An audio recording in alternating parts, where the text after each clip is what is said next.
Bienvenidos a su programa Consejero Empresarial. En esta ocasión estamos en las instalaciones de Cantú y Jauregui Abogados, a quienes agradecemos su hospitalidad. Hoy tocaremos el gran tema de la figura del albacea. Comenzamos su programa. PBE Consultores, cuidamos tu negocio con calidad. Presenta.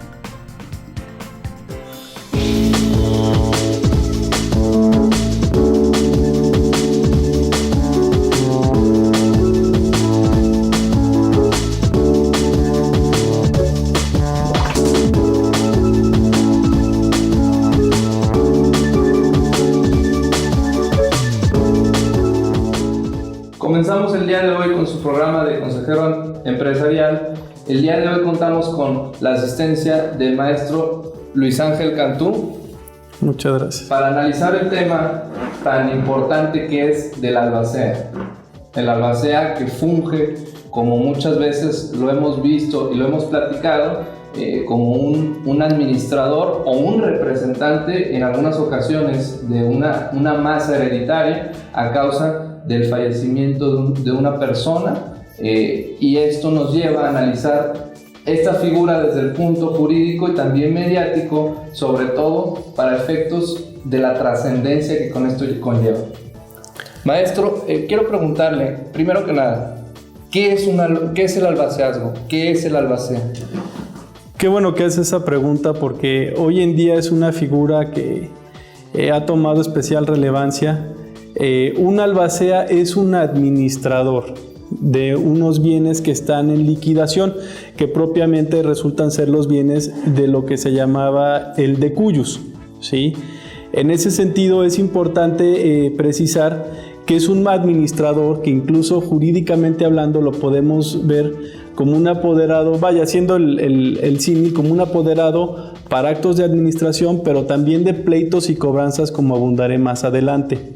En ese sentido, también es importante destacar que no se trata ni de un representante de los herederos, ni de los legatarios, ni tampoco de los acreedores, que es una visión muy poco cercana a lo que nos toca tratar día con día, puesto que si vemos la realidad de las circunstancias es que al momento de que no compartan algún punto de vista entre el acreedor y entre el heredero, pues entonces ¿en dónde va a quedar el albacea, no? Claro.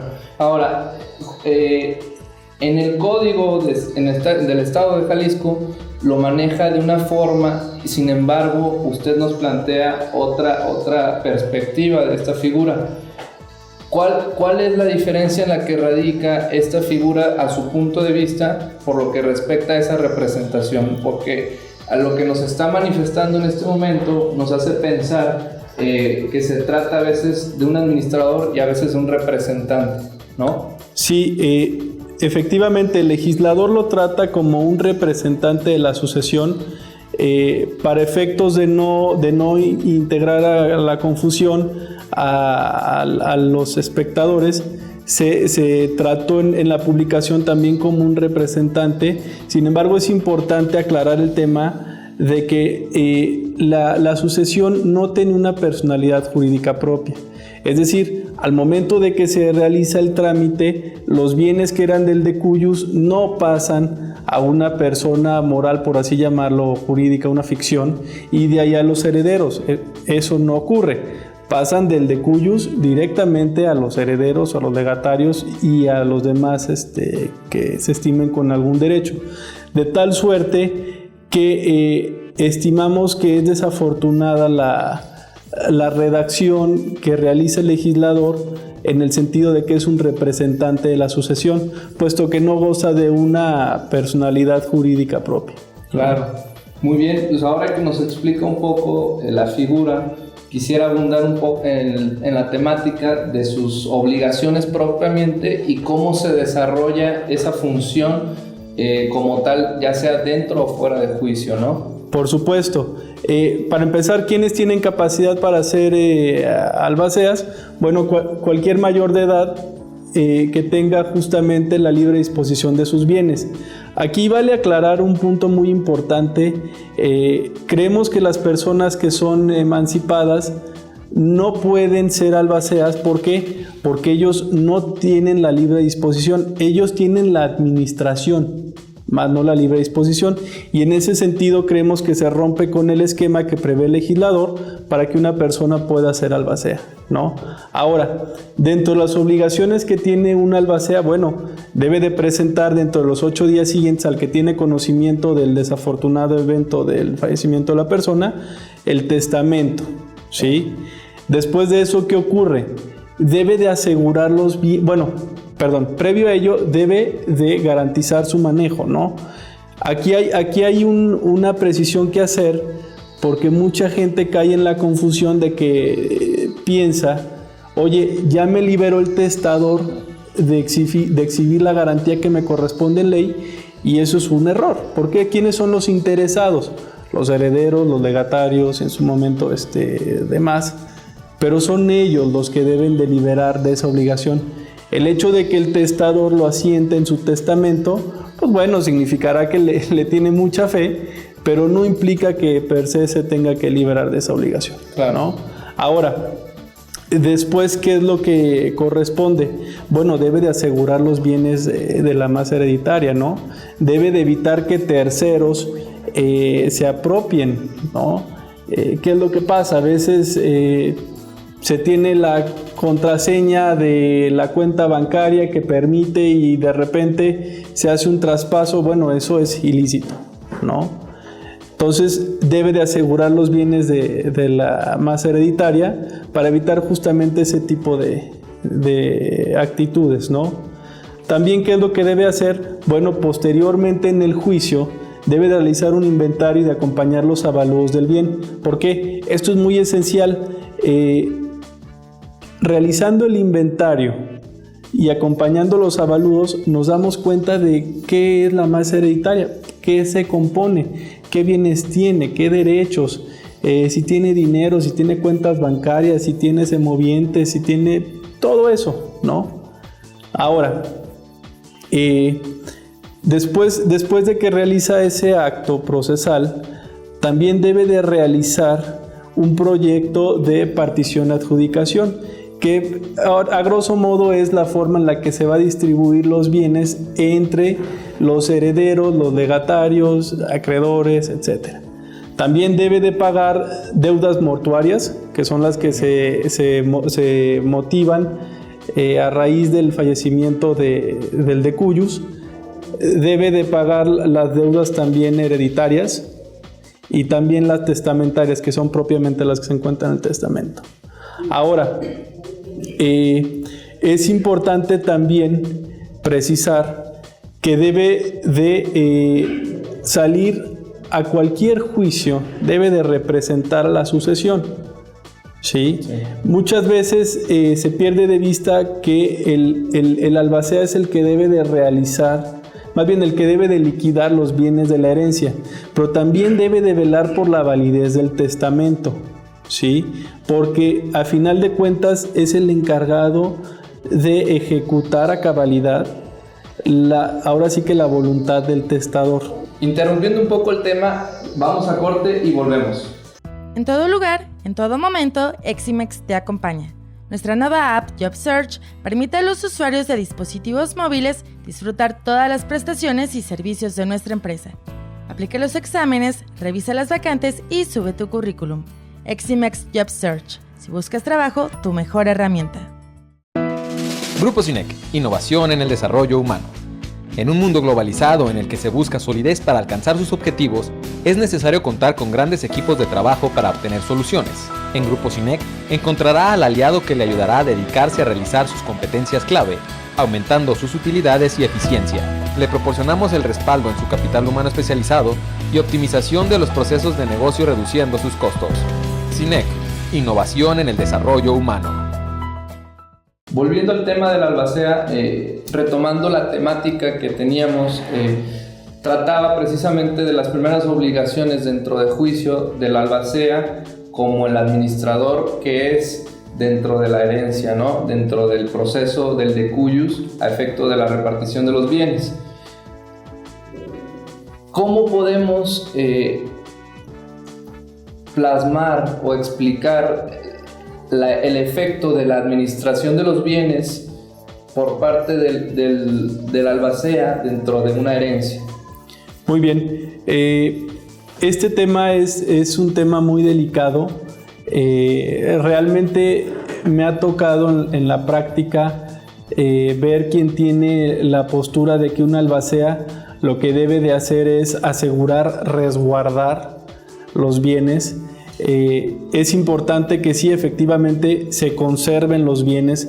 El albacea siempre debe de conservar la masa hereditaria, y bajo de ese tema de la administración no significa, aunque es un cargo que se desempeña de manera personalísima, no se puede delegar a terceros, no implica que el albacea tenga que realizar todas las funciones. También se puede auxiliar de terceros como colaboradores, vaya. Sí, no significa que el cargo del albacea se desempeñe de manera mancomunada, que también se podría establecer por el testador, pero lo ordinario es que se desarrolle por una persona de manera personalísima, vaya. Y en ese sentido, ¿qué puede hacer? Bueno, su deber de administrar lo que no puede hacer expresamente, no puede enajenar los bienes, ¿sí? No puede comprometer en árbitros, tampoco puede, por ejemplo, rentar algún inmueble o bien mueble por más de un año. ¿Por qué? Porque su plazo ordinario es de un año. Entonces, en ese sentido, y previendo esa situación, el legislador le establece un lapso dentro del cual pueda disponer parcialmente, por así decirlo, de ese bien, ¿no? Ahora, no implica que no se pueda rentar por más tiempo. A final de cuentas, si cuenta con la autorización de herederos y legatarios, pues bueno, ese plazo se puede extender. Entonces, esa es la administración. La administración conlleva a conservar, pero incluso también yéndonos más allá, implica que los bienes no se vean perjudicados, ¿no? Claro. En ese sentido, por ejemplo, tiene que dar mantenimiento a los bienes, sobre todo si son perecederos. ¿Y qué pasa, por ejemplo, con el tema de las deudas? O sea, ¿a quién debe darle preferencia? Digo, se trata de, como bien lo dices, de mantener o de preservar la herencia, pero ¿qué pasa cuando hay deudas? ¿A quién debe preferir o cómo debe proceder el albacea? Lo que pasa es que siempre debe de hacerse cargo de las deudas, y estas siempre son a cargo de la masa hereditaria. Claro. ¿Sí? En ese sentido, dentro de los proyectos que acompañe el albacea, debe de contemplar tanto derechos como obligaciones a cargo de la masa hereditaria. Y ya a final de cuentas, se restará los adeudos a la masa hereditaria, y lo que subsista ya será repartido por él hacia los herederos, de conformidad a las porciones. Ahora, también el testador a veces impone obligaciones en los testamentos, ¿no? Entonces, partiendo de esa premisa, siempre debe de hacerse cargo de esa obligación, pero también debe de rescatar los derechos que pertenezcan a la masa hereditaria, ¿no? Un ejemplo de ellos, un crédito sin cobrar. Claro. Ahí es donde entra otra obligación del albacea, que es justamente promover aquellas instancias que sean necesarias para que el patrimonio del decuyus no se vea afectado de manera negativa. Si tuvo pagarés el decuyus, bueno, pues él, en su carácter de albacea de la sucesión, tiene la obligación de instaurar las instancias legales que correspondan para hacer valer esos derechos, ¿no? Sí, por supuesto. Y ahora, hablando de todas esas obligaciones, ¿cómo debe procederse concretamente con la temática de la rendición de cuentas? Qué bueno que tocas ese rubro. La rendición de cuentas aquí en la legislación local se prevé que sea cada 6 meses, ¿sí? O 15 días antes de que venza su plazo del encargo, ¿no? Claro. En ese sentido, las cuentas, bueno, pues deben de ser claras. Incluso se prevén que sean en ciertos casos cuentas generales, pero vamos más allá de eso. ¿Qué pasa si no rinde cuentas? ¿Qué pasa si no formula el inventario y los avalúos no los acompaña? ¿Qué pasa si no realiza el proyecto de partición y adjudicación? Todas esas son consecuencias negativas. Un albacea pues siempre será responsable, aquel que maneja recursos ajenos siempre es responsable de rendir cuentas hacia quien es el titular de ellos, ¿no? En este caso, ¿quiénes son los interesados? Bueno, los herederos. Sí. Y concretamente, a efecto de desarrollar en plenitud sobre la rendición de cuentas, cuando hay dilapidación de bienes o cuando se está afectando la masa hereditaria, ¿qué pueden hacer los herederos o los interesados en este caso en contra del sujeto? En contra del albacea. Bueno, tienen varias instancias, ¿no? Para empezar, podrían operar la revocación. La revocación, a grosso modo, es porque quiero y cuando quiero te revoco el cargo, ¿no? Ahora, también está la figura de la remoción, que es ante cualquier incumplimiento que realice el albacea.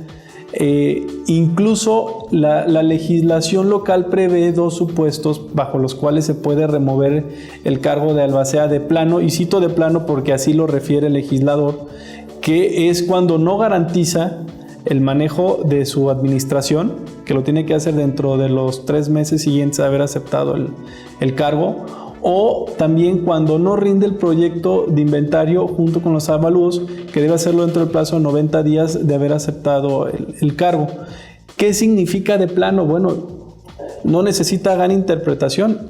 A mi punto de vista es que simplemente suceda el supuesto para que el juez lo pueda remover, ¿no? En ese sentido, me parece que esa disposición, yo en la práctica nunca he visto que lo realicen de esa manera, pero esa disposición valdría la pena analizar su constitucionalidad conforme el artículo 14 de nuestra Carta Magna Federal, por cuanto a que toda persona debe ser oída y vencida en juicio. Permíteme interrumpirte un poco, vamos a corte y volvemos. En todo lugar, en todo momento, Eximex te acompaña. Nuestra nueva app JobSearch permite a los usuarios de dispositivos móviles disfrutar todas las prestaciones y servicios de nuestra empresa. Aplica los exámenes, revisa las vacantes y sube tu currículum. Eximex JobSearch. Si buscas trabajo, tu mejor herramienta. Grupo Sinec, innovación en el desarrollo humano. En un mundo globalizado en el que se busca solidez para alcanzar sus objetivos, es necesario contar con grandes equipos de trabajo para obtener soluciones. En Grupo Sinec encontrará al aliado que le ayudará a dedicarse a realizar sus competencias clave, aumentando sus utilidades y eficiencia. Le proporcionamos el respaldo en su capital humano especializado y optimización de los procesos de negocio reduciendo sus costos. Sinec, innovación en el desarrollo humano. Regresando a su programa de consejero empresarial, estábamos en la temática de la importante figura que es el albacea. Y bueno, licenciado Luis, retomando la figura de la remoción del albacea, ¿nos puedes explicar cómo opera? Claro, la remoción inicia con el incumplimiento de alguna de las obligaciones del albacea. Entre ellas debemos de destacar que el legislador, y ya lo habíamos comentado antes, contempla que algunas sean de plano, lo que implica que al momento de que se ejecuta, al momento de que hay un incumplimiento, el juez estaría en aptitud de automáticamente removerlo. Cuestión que valdría la pena analizar su constitucionalidad conforme al artículo 14, toda vez que, bueno, pues siempre debemos de ser oídos y vencidos en juicio antes de cualquier cosa, ¿no? Entonces, en ese sentido es importante destacar cómo opera regularmente es que se inicia a través de la solicitud, normalmente vía incidental, de la remoción del albacea. Dentro de esa solicitud, bueno, tenemos que hacer valer las causales del incumplimiento y él se tendrá que defender, es decir, con nuestro escrito le darán vista para que él manifieste lo que conforme a su derecho corresponda. Habrá un periodo probatorio, un periodo de alegatos y bueno, posteriormente la sentencia, ¿no? Donde se dictamine si por parte del albacea hubo un incumplimiento de sus obligaciones o no. Bueno, y para concluir este bloque de la figura del albacea, licenciado, danos tus recomendaciones por lo que lleva a la figura propiamente hablando y la trascendencia que con esto trae a un patrimonio, ya sea propio o ajeno? Claro, bueno, en primer lugar siempre hay que estar debidamente asesorado. En este caso, en materia legal, el desempeño del cargo del albacea no es un cargo que se deba tomar a la ligera, conlleva muchas responsabilidades y efectivamente hacer un debido uso de lo que realmente es, ¿no? El hecho de que alguien se ostente como un albacea de una sucesión, pues implica que no va a utilizar esa figura ni para beneficiarse propiamente, ni para beneficiar ilícitamente a terceros. En ese sentido, es importante que se tome la figura con la seriedad que se debe, que siempre sean asesorados y también que estén en constante comunicaciones. Si eres albacea, bueno, con tus herederos, con tus legatarios, con tus acreedores, y si eres heredero, viceversa, ¿no? Siempre la constante comunicación hará fluir el juicio en la medida de lo que se pueda, pronto, ¿no? Licenciado, agradezco mucho su asistencia. Este fue un programa muy importante por la figura que se trató. Al contrario, el gusto es mío. Gracias por esta oportunidad. Vamos a un pequeño corte y regresamos. Bien, con esto terminamos su programa Consejero Empresarial de esta ocasión. Nos despedimos no sin antes agradeciendo la hospitalidad de la firma Cantuy y Jáuregui Abogados por habernos facilitado sus instalaciones y además invitarlos al tercer aniversario de la revista Consejero Empresarial que se llevará a cabo en las Magno Conferencias Fiscalísticas 2017. No olvides seguirnos en redes sociales. En Facebook ubícanos como RCE Consejero Empresarial, en YouTube como COEM TV o Consejero Empresarial TV. Recuerde, oprima la campanita para que reciba nuestros contenidos de manera instantánea. Nos vemos en la próxima. PBE Consultores, cuidamos tu negocio con calidad, presentó.